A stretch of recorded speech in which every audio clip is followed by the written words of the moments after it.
calme est enfin de retour à Bouna, au nord-est du pays, où des affrontements opposant éleveurs et agriculteurs ont fait au moins 17 morts. Une délégation du gouvernement s'est rendue sur place aujourd'hui. Dans ce journal également, on parlera de Pakinou, la version festive de la Pâque en pays baoulé. Les préparatifs vont bon train à Yamoussoukro.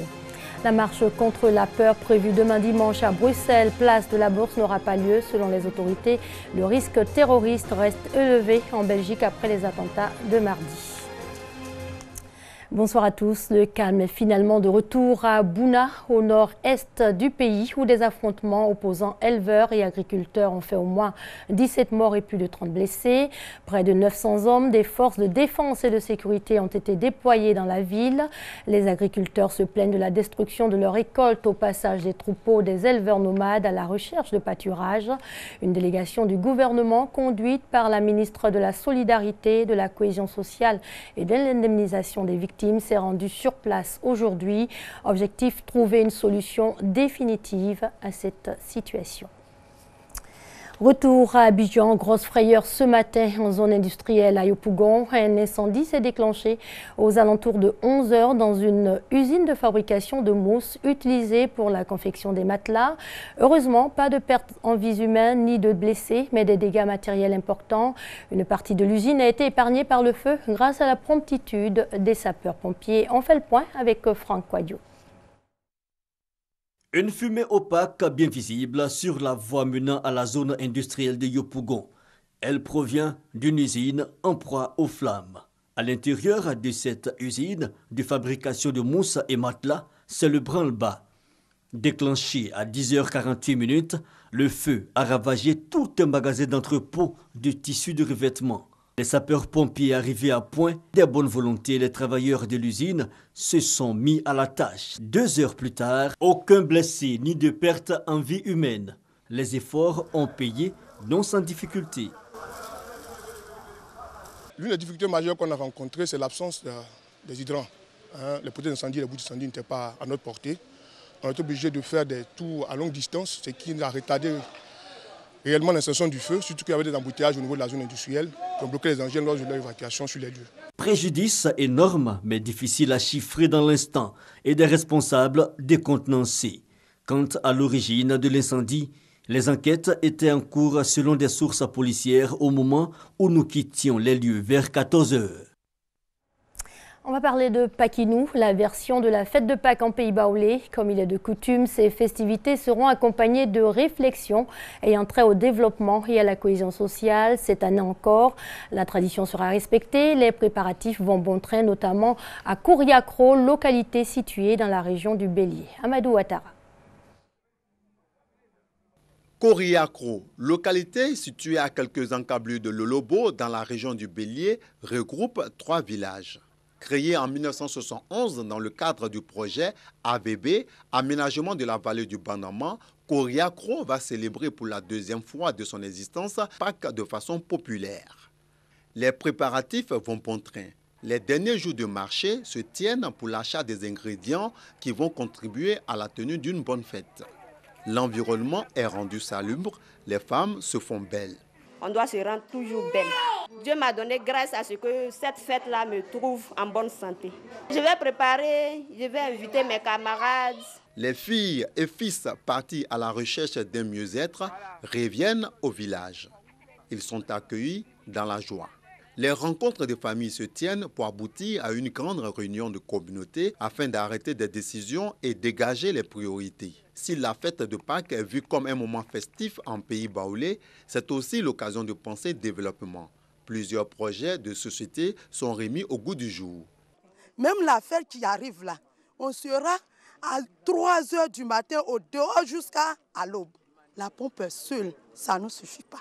Il y avait des périmètres rizicoles qui s'étendent à 30 hectares. Depuis la crise qui s'est passée, tous les projets qui sont venus à notre appui sont tous partis. On n'a plus d'aide. Donc la jeunesse même ne sait même pas comment faire pour subvenir à ses besoins. Les grandes décisions, le château n'a pas été fini. Ils ont monté le grenier, mais rien n'a été fait. On a beaucoup d'enfants. On ne sait pas comment faire pour que ces enfants-là aient de quoi à cultiver. Ils n'ont pas de terre. Nous n'avons pas de dispensaire. Notre école n'est pas assez grande. Il y a beaucoup d'élèves. La diaspora compte apporter son soutien à la communauté de Koriakro. À pouvoir améliorer leurs conditions de travail. On a choisi le village Koriakro pour montrer le bon exemple à ce qu'on ne va pas se laisser intimider par le terrorisme. À travers les préparatifs de la Pâques, j'en profite de lancer un message à tous les Ivoiriens de rester debout, de rester solidaires, de ne pas perdre les habitudes, de se mettre au travail. Pâques 2016 à Koriakro promet. Le goli et autres danses de réjouissance sont prévues au programme. Direction Grand Laou, où une plateforme technologique de transformation de produits halieutiques vient d'être inaugurée. Grâce à ces fours améliorés, la population aura un produit de qualité respectant les normes en matière d'hygiène. Pour la remise de cette plateforme, le ministre des Ressources animales et halieutiques était accompagné par le ministre de l'Enseignement technique et professionnel, Paul Kofi Kofi.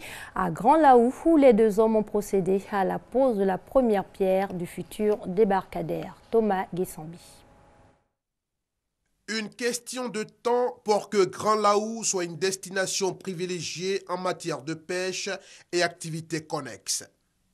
La matérialisation de cette volonté gouvernementale se dessine. Brafédon devrait abriter en ces lieux un débarcadère, un véritable village moderne de pêcheurs avec l'expertise marocaine. Ce projet viendra compléter déjà l'existant, une formation à côté. Et ça servira pour améliorer le niveau de vie des pêcheurs et des personnes qui vont travailler au niveau du site. Mais en attendant la livraison de l'infrastructure qui devrait faire toute la différence, les marailleuses du département, elles, peuvent déjà se réjouir. Elles bénéficient d'un hangar offert par le maire de la commune et équipé de fours améliorés par le ministère des Ressources animales et halieutiques et ses partenaires tels la FAO. Ce four que vous avez peut fumer plus de 3 tonnes de poisson par jour. Avec le poisson, on a fait des gâteaux, on a fait des pâtés, on a fait toutes sortes de produits que nous pouvons consommer immédiatement sans moyen d'aller à la maison pour préparer. Pour les bénéficiaires, c'est tout simplement un soulagement. On avait tellement besoin. Nous allons prendre soin de ces joyaux. Nous allons fumer et faire de la bonne qualité pour toute la population. Projet réussi pour la FAO qui ne compte pas s'arrêter à ce seul niveau. C'est une dynamique qui va continuer pour tout le territoire national ivoirien, réduire au niveau des ressources halieutiques les pertes après capture, mais aussi saisir l'opportunité de l'expérience dans les ressources halieutiques pour assainir aussi au niveau du secteur des ressources animales.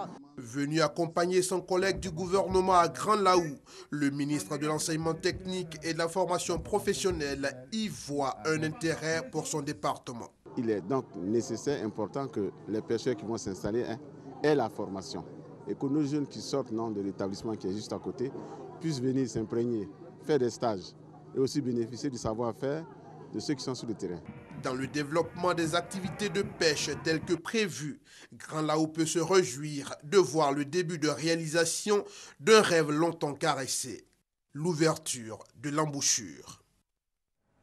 Tout à fait. Autre chose, la marionnette était récemment à l'honneur à Abidjan. Parade, danse et pièces de théâtre, un spectacle offert par la compagnie Ivoire Marionnette en partenariat avec l'ambassade de Suisse et l'Institut Goethe. On rappelle que le 21 mars dernier a été marqué par la Journée mondiale de la marionnette. Issa Yeo et Abou Sanogo. Ambiance particulière à Abata en cette première commémoration de la Journée internationale de la marionnette en Côte d'Ivoire. Parade de marionnettes accompagnée par une fanfare permettant à la population d'Abata de passer un après-midi ensoleillé festif. De quoi réjouir les spectateurs. C'est vraiment magnifique, c'est vraiment bien. Et je tiens à féliciter tous ceux qui organisent ce genre de spectacle-là. Ça édifie et ça égaye la population. C'est un spectacle extraordinaire. Ça fait vraiment plaisir de voir comment aussi tout le village est inclus. Et puis, c'est très très chouette. Pour les initiateurs, L'engouement des populations montre bien que la culture de la marionnette s'installe progressivement en Côte d'Ivoire. Les villageois ont adopté ces marionnettes géantes. À chaque fois qu'une manifestation où le village est en fête, nous sommes tout de suite invités avec les marionnettes géantes. La coopération nord-sud dans le développement de l'art de la marionnette est une réalité. D'où la présence d'une compagnie allemande à cette commémoration. On va tout faire pour que la collaboration continue. On aimerait les faire venir à Berlin aussi, montrer le travail qu'ils font et continuer, sûrement faire un spectacle vraiment ensemble où on arriverait à mêler nos deux formes d'expression. Cette première commémoration de la Journée internationale de la marionnette en Côte d'Ivoire a été l'occasion pour la compagnie Ivoire Marionnette de rendre un hommage à Henrique Gross, directrice de l'Institut Goethe, qui a perdu la vie dans la fusillade de Grand Bassam. Au Népal, naître de sexe féminin chez les badis pourrait être considéré comme une malédiction. Une femme badi est d'office prostituée. Les badis sont une caste des intouchables dont les femmes sont condamnées à la prostitution de mère en fille. Regardez. C'est le petit matin et Binita Nepali termine ses tâches ménagères. Elle plaisante avec sa sœur, leur mère prépare le petit déjeuner. Pendant la journée, Binita est une adolescente normale. La nuit, elle devient prostituée. Est-ce que vous pensez que c'est un travail pour une gamine de 14 ans? C'est un âge pour aller à l'école, mais elle est obligée de faire cela, sinon on n'aurait pas de quoi se nourrir et s'habiller. Plutôt, c'est moi qui les ai nourris. Aujourd'hui, c'est à leur tour de me nourrir. Cette famille appartient à la caste des badis, des intouchables dont les femmes ont de longue date été vouées à la prostitution. La mère de Binita, comme sa grand-mère, sont passées par là quand elles étaient jeunes et maintenant, c'est à elle et à sa sœur de se dévouer pour faire vivre la famille. 2 $ par client n'est pas cher payé, mais ce tarif suffit à maintenir la famille en vie. Binita a quitté l'école il y a plus d'1 an, ce qui ne l'empêche pas de rêver d'un futur meilleur. Je pense que je pourrai retourner à l'école une fois que j'aurai gagné plus d'argent. Je veux faire des études et avoir un vrai emploi. Un rêve de l'ordre de l'utopie. Les badis souffrent d'une discrimination sans merci au Népal. Une femme badi est d'office cataloguée prostituée. Trouver un emploi est dès lors quasi impossible. Il faut que les gens reconnaissent pourquoi il y a des femmes qui font ce métier. A-t-on été capable de créer d'autres emplois pour elles? Et puisque non, a-t-on le droit de les traiter comme des inférieurs? Leurs défenseurs, comme Sapana Pradhanmala, se battent pour faire connaître le triste sort des femmes badis. Mais cela ne suffira sans doute pas à sortir Binita, sa sœur et toutes leurs congénères du triste sort qui les attend chaque nuit. Et on termine cette édition sur ces images. Attentat de Bruxelles, la marche contre la peur prévue demain dimanche 27 mars à la place de la Bourse n'aura pas lieu. Ses organisateurs ont annoncé qu'ils renonçaient à la maintenir suite à la demande des autorités.